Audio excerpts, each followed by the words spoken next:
300-ൽ പരം സിറ്റിംഗ് കപ്പാസിറ്റിയോടെ ഏറ്റവും ചുരുങ്ങിയ ചിലവിൽ ആഘോഷങ്ങൾ ഉത്സവമാക്കാൻ Vaiga hall near Ezhupunna Kumbalangi bridge. Contact 9645600115 9961100115. Kerala Vyapari Vyavasayi ഏകോപന സമിതി തോപ്പുംപടി യൂണിറ്റിന്റെ നേതൃത്വത്തിൽ ഹെൽത്ത് കാർഡ് ക്യാമ്പ് നടന്നു. കേരള വ്യാപാരി വ്യവസായി ഏകോപന സമിതി തോപ്പുംപടി യൂണിറ്റിന്റെ നേതൃത്വത്തിൽ യൂണിറ്റ് പ്രസിഡന്റ് എസ് എ ലത്തീഫിന്റെ അധ്യക്ഷതയിൽ നടത്തിയ health card camp KJ maxi MLA ഉദ്ഘാടനം ചെയ്തു. പൊതുജനാരോഗ്യത്തെപ്പറ്റിയും സാമൂഹിക ശുചിത്വത്തെപ്പറ്റിയും വിശദമായി സംസാരിച്ചു. കൊച്ചി മണ്ഡലത്തിലെ ഭക്ഷ്യസുരക്ഷാ ഓഫീസറുകൾ എത്തിച്ചേരും.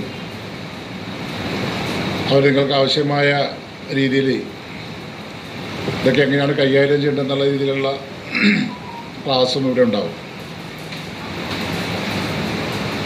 ഭക്ഷ്യസുരക്ഷയുമായി ബന്ധപ്പെട്ടുകൊണ്ട് ഒരുപാട് കാര്യങ്ങൾ ചെയ്യേണ്ടതുണ്ട്. ഇപ്പം ഭക്ഷണം പാകം ചെയ്യാത്ത സ്ഥാപനങ്ങൾക്കും ആ ജീവനക്കാർക്ക് ഹെൽത്ത് കാർഡ് ആവശ്യമാണ്.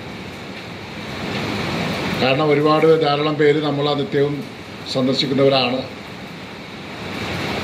അങ്ങനെ വരുന്ന സ്ഥാപനങ്ങളിലൊക്കെ ആൾക്കാർ വരുമ്പോൾ അവിടെ ജോലി ചെയ്യുന്നവരും ഉടമകളൊക്കെ അവർക്ക് പകർച്ചവ്യാധി ഉൾപ്പെടെയുള്ള അസുഖങ്ങളില്ല എന്നുള്ള നിരന്തരം ഉണ്ടാവുന്ന ഭക്ഷ്യ വിഷബാധ ഇല്ലാതാക്കുന്നതിന് സർക്കാരിന്റെ ഭാഗത്തുനിന്നും ശക്തമായ നിർദ്ദേശങ്ങൾ ഉണ്ടായിട്ടുണ്ട്. അതെല്ലാം പൂർണ്ണ രീതിയിൽ നടപ്പാക്കേണ്ടതിന് എല്ലാവരുടെയും സഹകരണം അനിവാര്യമാണ്. KVVS പോലുള്ള സംഘടനകൾ മുൻകൈയെടുത്ത് പ്രവർത്തിക്കുന്നതിൽ ഒത്തിരി സന്തോഷമുണ്ട്. തുടർന്ന് സംസാരിച്ച കൊച്ചി മണ്ഡലം വനിതാ വിംഗ് പ്രസിഡന്റ് രേഖ തോമസ്, മുൻകാലങ്ങളിൽ നമ്മുടെ അമ്മമാർ അടുക്കള കൈകാര്യം ചെയ്തിരുന്ന രീതിയിൽ അന്ന് ഭക്ഷണം നൽകുന്ന കരങ്ങൾ ദൈവകരങ്ങൾക്ക് തുല്യമെന്ന് സങ്കല്പിച്ചിരുന്ന ഒരു കാലമുണ്ടായിരുന്നു. ആ മഹത്വപൂർണ്ണമായ കാലം ഇന്നില്ലാതായിരിക്കുന്നു. അതിന്റെ ഭവിഷ്യത്തുകൾ നാം അനുഭവിക്കുന്നു. ഇതിന് പരിഹാരമുണ്ടാക്കാൻ ഈ ഹെൽത്ത് കാർഡ് വിതരണം ഉപകരിക്കുമെന്ന് വിശ്വസിക്കുന്നുവെന്നും വ്യക്തമാക്കി. ക്ലാസ് നയിച്ച ഡോക്ടർ ജോസ് മാത്യു, ടൈഫോയിഡ് പോലുള്ള രോഗങ്ങൾ വളരെ വേഗം പടരാൻ സാധ്യതയുണ്ടെന്നും ഭക്ഷണ പദാർത്ഥങ്ങൾ കൈകാര്യം ചെയ്യുന്നവർ പ്രത്യേകം ശുചിത്വം പാലിക്കണമെന്നും ആരോഗ്യ സുരക്ഷ കൃത്യമായി പാലിക്കണമെന്നും പറഞ്ഞു. സംഘടന അഭ്യർത്ഥന മാനിച്ച് പരിശോധനയും ഇളവുകളും വരുത്തിയിട്ടുണ്ടെന്നും അതുവഴി അംഗങ്ങളുടെ സാമ്പത്തിക ബാധ്യത ഒരു പരിധിവരെ കുറക്കാൻ കഴിഞ്ഞുവെന്നും ഡോക്ടർ അഭിപ്രായപ്പെട്ടു.